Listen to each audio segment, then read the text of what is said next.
ಜಿಲ್ಲೆಯಲ್ಲಿರುವ ಸರ್ಕಾರಿ ಶಾಲೆ ಹಾಗೂ ಆಸ್ಪತ್ರೆಗಳನ್ನು ಅಭಿವೃದ್ಧಿಪಡಿಸಬೇಕೆಂದು ಆಗ್ರಹಿಸಿ ಗುರುವಾರ ಆಮ್ ಆದ್ಮಿ ಪಕ್ಷದ ಕಾರ್ಯಕರ್ತರು ಪ್ರತಿಭಟನೆ ನಡೆಸಿ ಜಿಲ್ಲಾಧಿಕಾರಿಗಳಿಗೆ ಮನವಿ ಸಲ್ಲಿಸಿದ್ರು. ಬೆಳಗಾವಿ ಜಿಲ್ಲೆಯಲ್ಲಿರುವ ಬಹುತೇಕ ಸರ್ಕಾರಿ ಶಾಲೆಗಳು ಶಿಥಿಲಾವಸ್ಥೆಯಲ್ಲಿವೆ.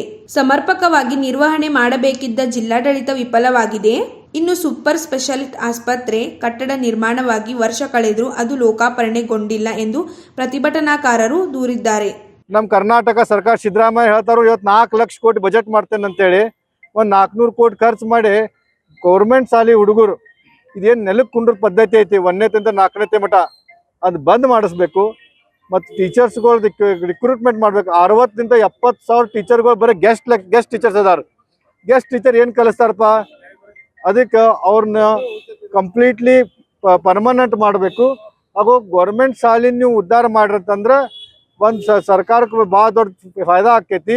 ಎರಡನೇದು ಇದು ಪಾಪ ಬಡವ್ರ ಜನ ಹುಡುಗರು ಏನು 2 ಲಕ್ಷ ಫೀಸು 3 ಲಕ್ಷ ಫೀಸ್ ತುಂಬ್ತಾರೋ ಅವ್ರು ಸದ್ಯ ಗೌರ್ಮೆಂಟ್ ಶಾಲೆ ಹೋಗಕ್ಕೆ ಚಾಲೂ ಮಾಡ್ತಾರೋ. ಸೊ ಇವು 2 ವಿಷಯ ಹಿಡ್ಕೊಂಡು ನಾವು ಇವತ್ತು ಪ್ರತಿಭಟನೆ ಮಾಡತ್ತಿದ್ದೀವಿ. ಇದನ್ನ ನಾವು 2 ವಿಷಯ ಜಿಲ್ಲಾಧಿಕಾರಿ ಮುಂದೆ ಇಡ್ತೇವೆ.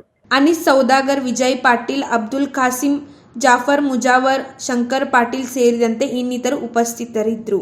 Vinod Kolkar, KMM Kannada news, Belagavi.